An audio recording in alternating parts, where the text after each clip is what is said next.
Bloomberg Audio Studios. Podcasts, radio, news.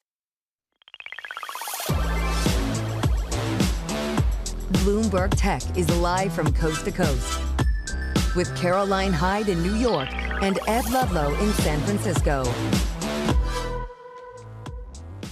This is Bloomberg Tech. Coming up, President Trump's family is getting into the mobile phone business with the Trump-branded service. Plus, Meta will start showing ads in WhatsApp and offer paid subscriptions for the first time. And robotics firm 1X Technology says it can evaluate a robot's performance without deploying it into the real world. But first, President Trump is attending a Group of Seven summit in Canada today. This amid tariff uncertainty and Middle East crisis between Israel and Iran. Let's go over to the G7 summit, where Bloomberg's Anne-Marie Horden is standing by. AMH, what do we need to know?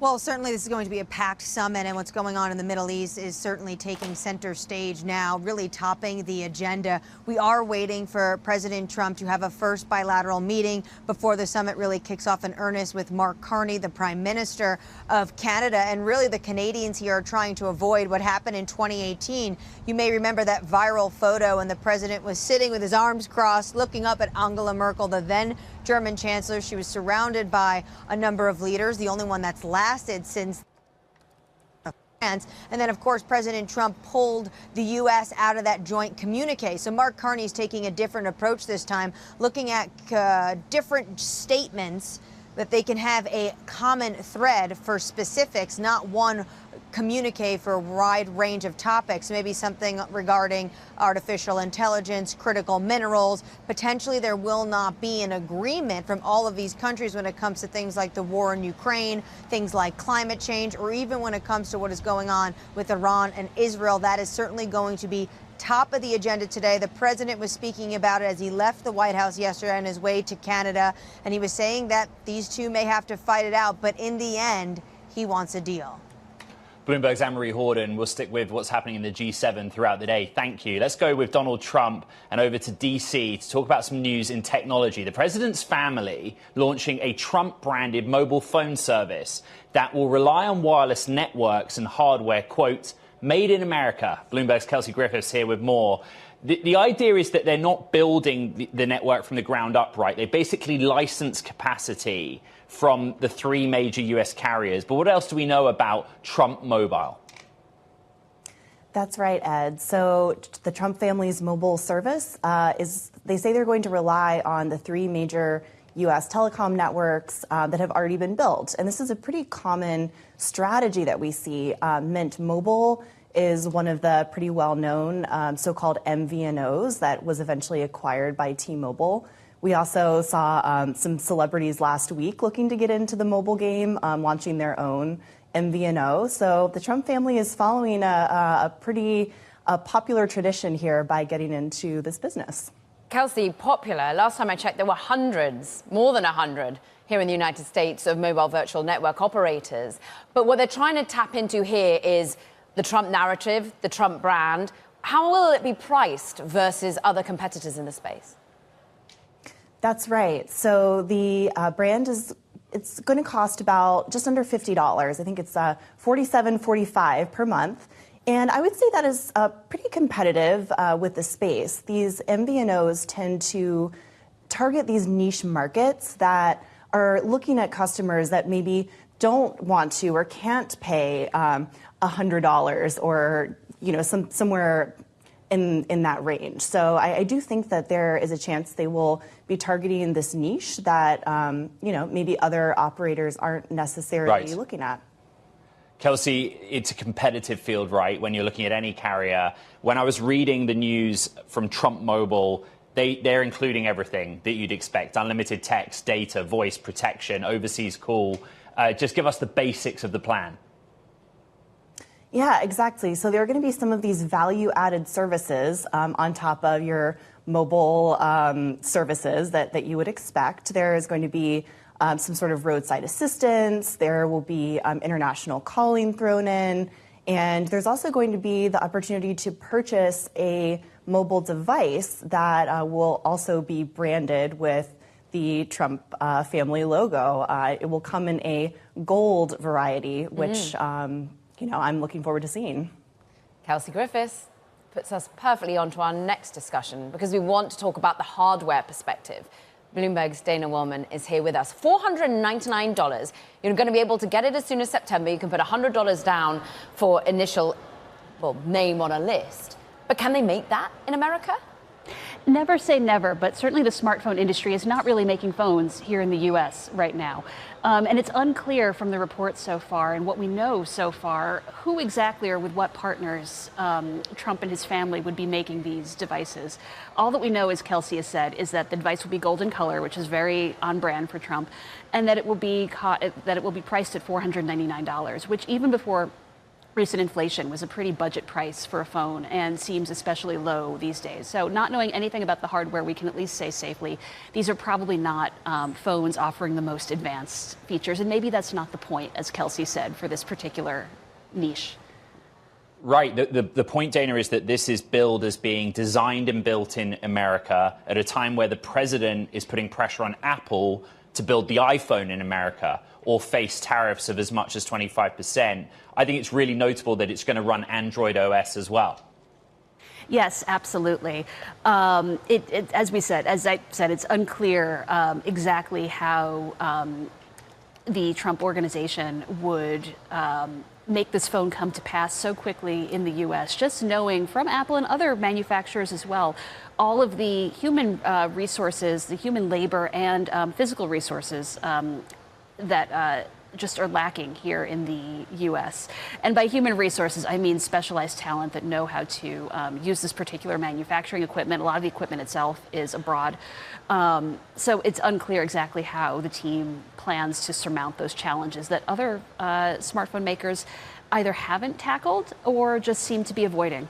It's interesting who ultimately it'll be competing against, because we've heard him take aim, President Trump this is, of course, the phone being made by Trump organization and his family, but President Trump himself and the administration have taken aim at Apple front and center. Bring your manufacturing back to the United States. But at a $499 price point, it might compete against an iPhone SE, but really it's going against other Android phones. It's going against the Pixel 8a, for example. Yes, maybe perhaps not even the Pixel A line, perhaps even more budget bargain basement phones that I'm not able to recite offhand, and most of us can't recite offhand. And I think one key question is how many does the organization plan to produce? I think one of the key lines in our story is that smartphone makers aren't producing at scale in the U.S. So that to me is a really key question. Could you produce a small, really sort of limited run number of phones here in the U.S.? Probably more easily than Apple could produce its whole iPhone line. So I think the volume that they're expecting is an unknown detail, but seems like an important one to me. Motorola tried to build the Moto X in Dallas-Fort Worth in 2013, and they shut the plant a year later. It was an Android-based phone because the costs were too high. I mean, that's what we're talking about here. Caro made a really interesting point in our group chat earlier about, like, what is $499 relative to the field? It's like iPhone SE. It's like that kind of mid-tier of Android smartphone. But making it and the number of components go into it, that's like the key question here if they're going to have a business in it. Yes, absolutely. Dana Wollman. All right, Bloomberg, go for it, Caro. I'll wrap it up. We've talked so much, all things about the future of actual hardware and software. But let's take a look at what's happening in the world of crypto now, Ed, because there's some Trump action there too. Let's shine a light on what's happening with DJT. Now, we know that we were reporting last week about how they're going to be starting to buy Bitcoin in the Treasury. Well, now we understand that they're pivoting with True Social filing to the SEC with an S1, saying they want a Bitcoin and Ethereum ETF. Now, they've already looked at a Bitcoin ETF, but this is scaling out to ETH as well. Bitcoin's up 2.75%. ETH is up more than 5%, remember, perhaps bouncing back after last week's sell-off amid some of that risk aversion. But check out what's happening with Circle. The latest crypto IPO is just going from strength to strength. We're up more than 20% as we all anticipate that the latest Genius Act that will put into legal clarity stablecoins is likely to occur this week. I also want to say that Tron is being reported in the FT that Tron might IPO here in the United States via a reverse merger, and that's sending other companies particularly higher, Ed. Coming up, robots. They're just like us. Now possibly more so, as robotics firm 1X Technologies launches a world model that will teach robots to anticipate and understand the physics that's all around them. That's coming up next. This is Bloomberg Technology.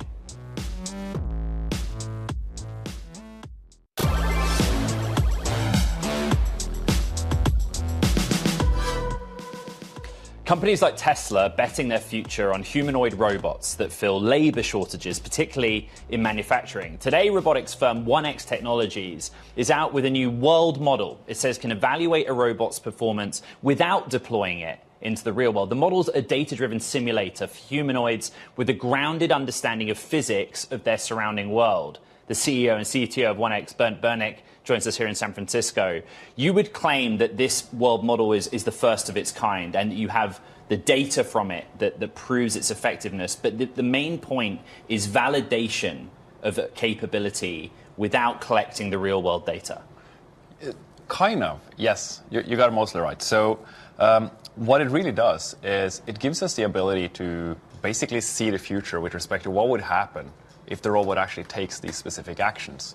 And this allows us to really test at scale whether these new AI models that we're actually creating will be better than the previous ones, right? And that really allows us to climb this and really to create better and better AI models for physical labor. I wrote in the Tech in Depth newsletter this morning that if you look at particularly manufacturing jobs data, there is a need there. You know, it's hard to fill those roles.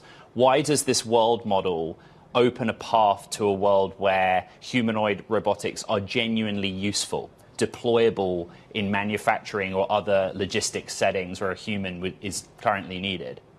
So I think, like, taking a step back to us, like, you know, we're a consumer company seen often as right now, but to us it's really about how do you create an actual abundance of artificial labor as quickly as possible, which means going into factories, going into enterprise services, and basically everything, right? But to get there and get your robots to be intelligent enough to solve these tasks, you just need this incredible diversity of data. And that's why we're going to the home first. And if you're deploying these robots at scale into homes, living and learning among us, then we also need to be able, in a safe manner, to test how will our models perform. And this is really what the world model allows us to do. It allows us to take all of this data that we're gathering, create new models, and then see if we deployed these to our fleet of robots, how would it actually perform? Would all of the behaviors that it do actually be safe? Would it be able to do things it couldn't do before? And kind of really benchmark the models so we can progress. How sophisticated is the hardware right now? We're talking about how the models and the software is going to really bring it to bear. What are they already doing in the home, those that are out in beta? So the hardware is actually really getting there. So I have one in my home, for example, and it's doing like tidying, cleaning, vacuuming, some laundry, different kind of tasks around the home. And of course, also the social aspect of this, right? Being able to have this AI companion together with you, which doesn't actually require you to look at your phone all the time to be able to interface with AI. Now, currently, this is still pretty brittle, and the magic is there, and then maybe it lasts for a minute, and then you need someone to nudge it in the right direction, right? But it's really getting to where you see where this will go. And the hardware can do it, and now it's really about how do we gather the data that allows us to automate all this behavior. And that's also really what we're doing this year, right? So when we're talking about the goal being by end of year, we're actually going to have this commercially out in the market in homes. It's really important to do expectation management because this is not the consumer product at that point that everyone will have at home. This is the beginning of a journey where we're inviting people in on our mission to really almost like adopt a Neo into your family, have it live and learn among us, and have a lot of fun along the way. Okay, but so you're pitching of course, it's the still early early adopter here, basically, Brent. You're pitching an early adopter in the home. Go to outside the home for a moment. I really want your expertise. When we're talking about having robots help manufacture here in the US, President Trump wants to build Apple phones here in the US. Is robotics at a level in the next few years where we could ever make that achievable? In the next few years. I think like this is going to happen a lot sooner than people might think, but it's not happening this year. But we are a few years, not a few decades away from where, actually, most importantly to me, robots can build robots. Meaning we can have robots build more robots, we can have robots build out the energy infrastructure, the data centers, the chip fabs, and really enable us to get this multiplier on the workforce for artificial labor. which will allow us to automate all kinds of factory work across the US. And I think this can have a tremendous impact on our GDP, right? And how we can grow our way out of the current deficit. But I also want to just do expectation management and say, like, this is years away. But years is not that long in the grand picture of things. It's not decades. You first came on our radar at NVIDIA GTC. You had this sort of very prominent place, and I know that 1X exchanged jackets with Jensen, etc. What is the unlock been from NVIDIA? You know, they always talk about how they work in multiple ways, not just providing the basis for training, but the localized silicon for the robot itself, and then simulated or virtual data. Just explain the relationship. Yeah, sure. Like, NVIDIA is an amazing partner, right? And we're working very deeply together, both with their engineering team. We're using their hardware. We're using their simulators. And I think they've done an incredible job in just enabling the ecosystem. And all of the things you touched upon, we are using, right? So they're very fast simulators that allow us to learn a lot in simulation before we have to go into the real world. It's really valuable for us. We had some great results we published last week from our reinforcement learning and our work on how to use the entire body. Like you can see here, the robot actually using its entire body to do tasks. And this is trained in NVIDIA simulators. The compute on board the robot actually is NVIDIA's hardware, and they've done a great job in creating very good embedded compute that can allow us to run the robot fully kind of enclosed, right? It doesn't actually need to be connected to the internet to do its tasks. And of course, we're training on the infrastructure from NVIDIA like everyone else, right? We're talking a lot about your world model today, but we're showing also pictures on the screen of the hardware side. What is different? What is your different mission statement to a Figure AI, Agility, Tesla and Optimus, all the things we've been talking about for many weeks? Sure. So, of course, I don't want to speak on others' behalf, but I can say my view on this. So I'd actually say it's pretty different because most of the companies in this field, they're focusing on how can we be useful as quickly as possible in manufacturing or some kind of enterprise. While to me, it's actually all about how can we make robots that are safe so they can live and learn among people, because that's how we get to truly intelligent machines. And if you want to put them in consumer, they need to be extremely affordable. So you need to have this combination of something that's very safe, but still affordable and very capable. And then you can have this living and learning among people and basically solve the full problem, right? How do we get robots that are as intelligent as us so that we can easily instruct them in how to do labor across society at scale? So I say we're betting to go directly to the goal instead of going through the factories.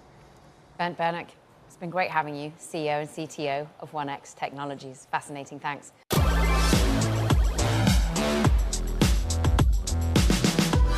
It is time now for Talking Tech, and first up, shares of Roku surging today. Now, the company has announced a partnership with Amazon Ads that it says will allow advertisers access to more than 80% of US households with Amazon connected TVs. Now, the full integration and rollout to all advertisers, that's expected by Q4 of this year, will likely drive more demand for Roku's US inventory, analysts say.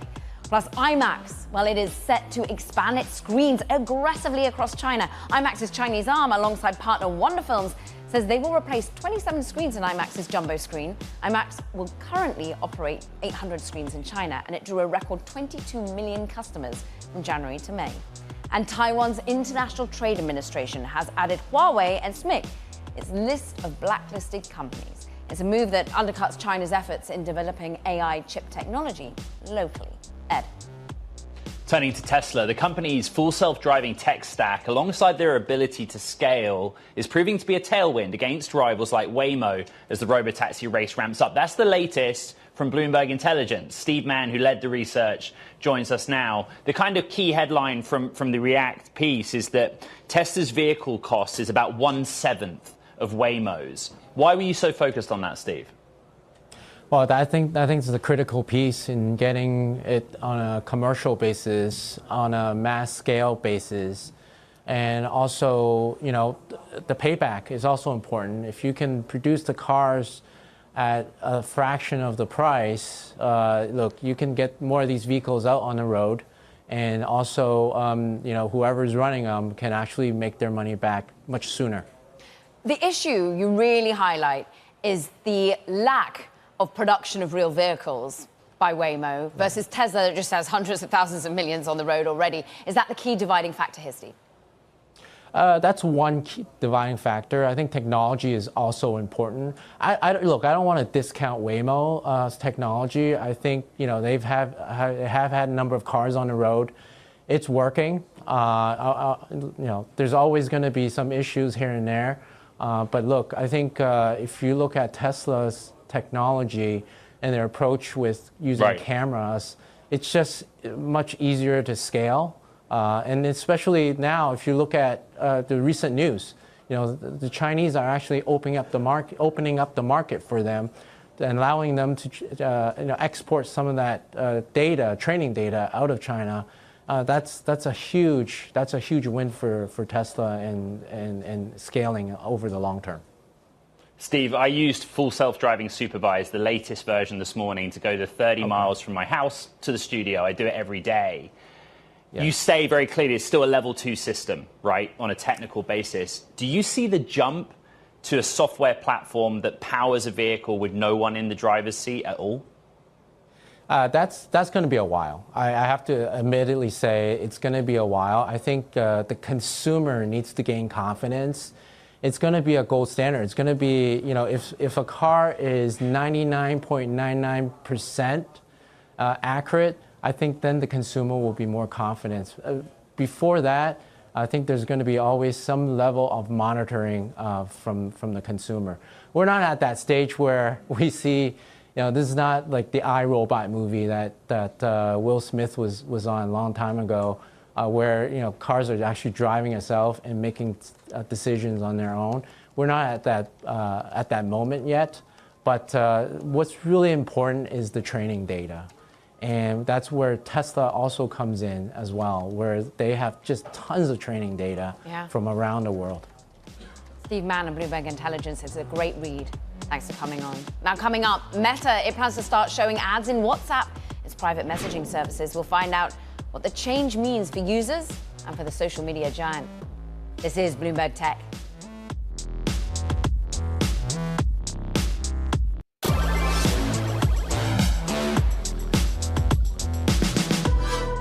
Welcome back to Bloomberg Tech. I'm Caroline Hyde in New York. And I'm Ed Ludlow in San Francisco. Quick check on these markets, Ed, because look, we are powering back after selling off on Friday amid geopolitical anxiety. We rally as we all eyes turn our attention to Iran, Israel, and of course what's happening at the G7 summit. But under the hood, chip makers having a really nice day. AMD leading the charge, up more than 8% after its unveil last week of GPUs, and some analyst notes on the back of that. But move on to Meta, because it is one of the key points contributors, the second biggest points contributor on the day. We're up 3%. Why? Because of announcements when it comes to advertising, Ed. Yep, Meta's announced it's introducing ads as well as some new features into WhatsApp. It marks a change for the privacy-focused messaging platform. Bloomberg's Riley Griffin joins us. This is all about the Updates tab, and what people, maybe outside of America, actually don't appreciate is like 1.5 billion visits per day to this Updates tab. What's the ad strategy here for Meta? Because clearly the shares are higher. This is something the market sees as positive. Yeah, Meta has begun introducing ads to various outlets other than Instagram and Facebook, the platforms that we know really well. And here with WhatsApp, they're introducing those ads starting today, rolling that out over time into the Updates tab, which is much like Stories. You're able to get other kinds of information there. And they're not actually introducing it to the conversations, the messages that you and I might be having, Ed. But this is a new revenue line. They're introducing it while at Cannes this week. Advertising is the name of the game. And more to come in terms of how big of a share of revenue this will pull in. Riley, yeah, they've got to walk that fine line that they don't invade what we feel is very personalized and private conversations. They're going down the Updates route, but also subscriptions in the longer term. The business communications is really going to be where it's at. No doubt. They've been using the platform to bring businesses on. You can communicate with airlines, with shops. But a really important point that you made, Caroline, is that this was not the intention of the original WhatsApp owners when Meta bought the company in 2014. Even before then, the co-founders had said that they would never introduce ads to the platform. So this is a market change, and one very specific to Mark Zuckerberg. The main thing about Meta right now is that ads is still the core. It's still the bread and butter business. But success and growth and top line growth all justifies investment in AI. I think that's still the formula. Absolutely. We know that Meta might be spending more than $70 billion on AI this week. This comes on the news last week that Meta is finalizing a deal for Scale AI that is more than $14 billion investment, to be specific. But ads are going to be improved by AI, no doubt. And that's the conversation in Cannes this week. And it's a perfect setup, Riley Griffin. We thank you, because let's go out to Cannes right now and talk about social media advertising more with Rachel Tipograph, founder and CEO of Micmac. You're out there taking a step out of the sun for a moment to be with us, Rachel. Just talk about the, well, euphoria around how generative AI is going to be helping the AI offering and advertising offering. But is it going to impact companies and people? So everyone's in agreement that AI is going to lower the barrier to entry for advertising. Where has all the friction been in the creative and ad buying process? Generating creative, figuring out where you're going to invest your dollars, launching those ads, and auto-optimizing experiences, and ultimately getting reporting back. Where the friction is in the conversation right now at Cannes with CMOs is that they absolutely agree that there are efficiencies to be had in the process that I just described. But what they feel cannot be outsourced is creative ideas that break through culture. And so it's interesting that Zuckerberg has been very bold in his statement, where he's essentially said by the end of 2026, all human intervention will be removed from advertising. I believe that 50% will be removed, but not 100%. And the biggest CMOs in the world share the same sentiment. What about the social media companies, the biggest in the world? Is TikTok, as it unveils its generative AI offering, also as bullish as Mark Zuckerberg? Absolutely. There's a place to lower the barrier to entry in terms of creative. What's interesting with TikTok's announcements this week is that they even said that they're going to help generate influencer content, which raises the question around authenticity. So while AI is going to help lower the barrier to entry, increase productivity, it's also going to create new questions in advertising. Is this real? How much is an advertiser willing to spend on an agentic impression? Will they spend the same amount on a human impression? It's going to create a whole new opening in advertising for new companies to come to market to define what the standardization is in terms of ad buying, measurement, in forms of agentic AI and creative experiences. Rachel, what are people talking about on TikTok in Cannes? There's a June 19th deadline for sale or shut down. We haven't yet got an extension. What are you hearing? Everyone has come to the point in this journey where they believe TikTok is here to stay. When we look at Micmac data, it's essentially held as our third most trafficked channel on any given day. Meta number 1, Google search number 2, TikTok number 3. When TikTok went dark on January 19th, it did take about until March 1st for advertisers to get back to Q4 levels of traffic. By May, we saw it surpass. Rachel, on any given day in May, just gonna it have to represented jump in there. 17% of traffic. Rachel Tipograph, keeping it global. So good to have you, founder and CEO of Micmac.